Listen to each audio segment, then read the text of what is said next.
बीमारियों के इलाज में होने वाले खर्च का बड़ा हिस्सा दवाइयों का होता है। हमारी टीम की एक सदस्य ने आमतौर पर काम आने वाली कुछ दवाइयों का एक प्रिस्क्रिप्शन डॉक्टर से लिया। फिर उन्होंने ये दवाइयाँ बाजार में एक केमिस्ट की दुकान से खरीदी। कितना? 2151। और यही दवाइयाँ उन्होंने जेनेरिक मेडिसिन की दुकान से भी ली। कितना हुआ इसका? 354। दवाइयों की कीमत में जमीन आसमान का फर्क दिखाई दिया। राजस्थान में कम कीमत में मिलने वाली इन जेनेरिक दवाइयों की शुरुआत की चित्तौड़ के पूर्व कलेक्टर डॉक्टर समित शर्मा ने।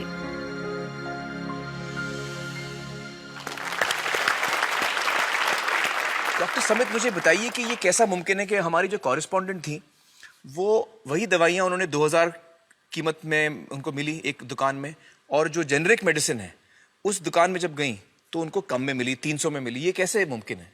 ठीक इसी समय प्रतिक्षण प्रतिपल एक ट्रेजेडी हमारे चारों ओर घट रही है। अर्थक्वेक की या कोई सुनामी की बात करें, उसमें जितने लोगों की जानें एक दिन में जाती हैं, उससे ज्यादा जानें प्रतिदिन इस ट्रेजेडी की वजह से जाती है। वो क्या ट्रेजेडी है? वो ट्रेजेडी ये है साहब कि जो दवाइयों की जो वास्तविक कीमत है वो तो बहुत ही कम है, पर जो दवाइयाँ हम जब बाजार से खरीद के लाते हैं तो हमें वो 5 गुना, 10 गुना, 20 गुना, कई बार तो 50 गुना से भी ज्यादा दामों पे हम उसको खरीदते हैं।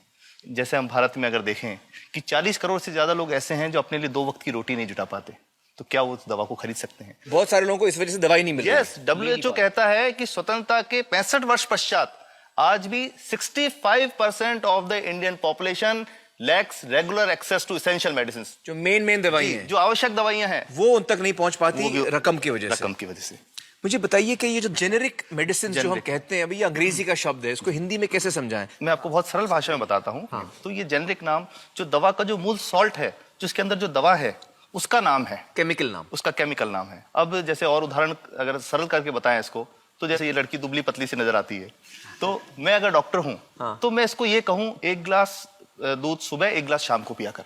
पर चिकित्सा के व्यवसाय में दुर्भाग्य से हमारे देश में ऐसा नहीं हो रहा। हम ये नहीं कहते कि आप भैंस का दूध लेके आइए, हम कहते हैं कि वो रामू की भैंस का दूध लेके आना। यही ब्रांडिंग है। ये जब उसकी दुकान पे जाती है वो कहता है 500 रुपए लीटर है, लेना है कि नहीं लेना। तो जो 30 रुपए की चीज है वो 500 रुपए में मिलती है। तो अगर मैं डायबिटीज की दवा ले रहा हूं और अगर मैं ब्रांडेड दवा लेता हूं तो मुझे कितने की पड़ेगी? जैसे एक 117 रुपए में भी है, 117 रुपए में मिलती है। और अगर वही चीज हम उसके जेनेरिक मेडिसिन के नाम से लें तो वो कितने की बनती है? वो मात्र 1 रुपए 95 पैसे में 10 गोली मिलती है।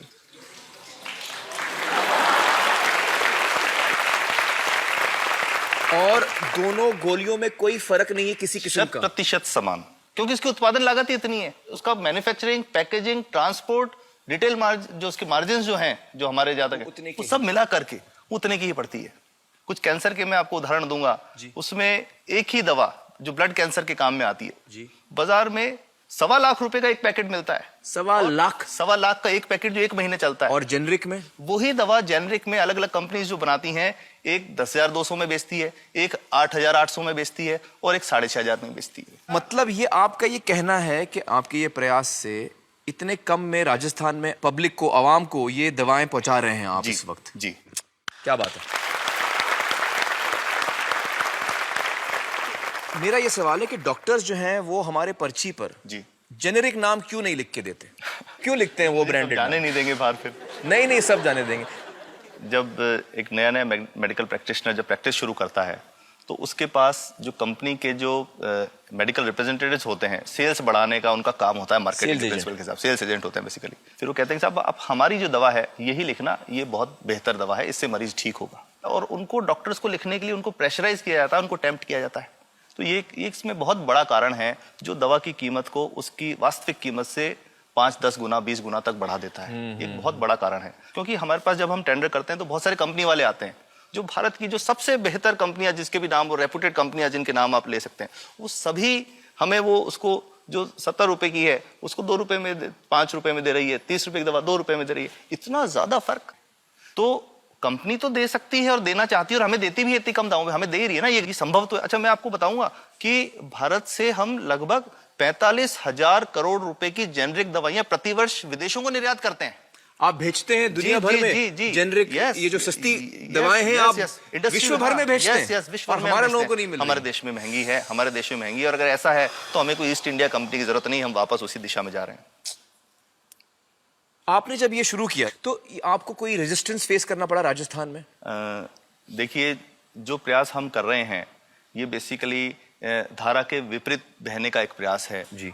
काफी थ्रेट्स भी हैं, क्योंकि इसमें माफियाज भी हैं, ड्रग माफियाज जो ऑपरेट करते हैं, और हम हमेशा ये बात कहते हैं कि हम 100 साल से भी पुरानी शोषण की व्यवस्था को बदलना चाहते हैं, पर हमने हमेशा डॉक्टर्स को दोषी नहीं माना। जी। सारे डॉक्टर्स बुरे नहीं है, 50-60% तो जेन्युइनली वो चाहेंगे कि गरीबों को कम कीमत पे दवा मिल जाए, वो चाहेंगे। और आज भी ऐसे डॉक्टर्स हैं जो अपने घर से सैंपल्स ला करके अपने जेब से पैसे निकाल के मरीज का इलाज कराते हैं, ऐसे डॉक्टर्स आज भी हैं। बिल्कुल सही। तो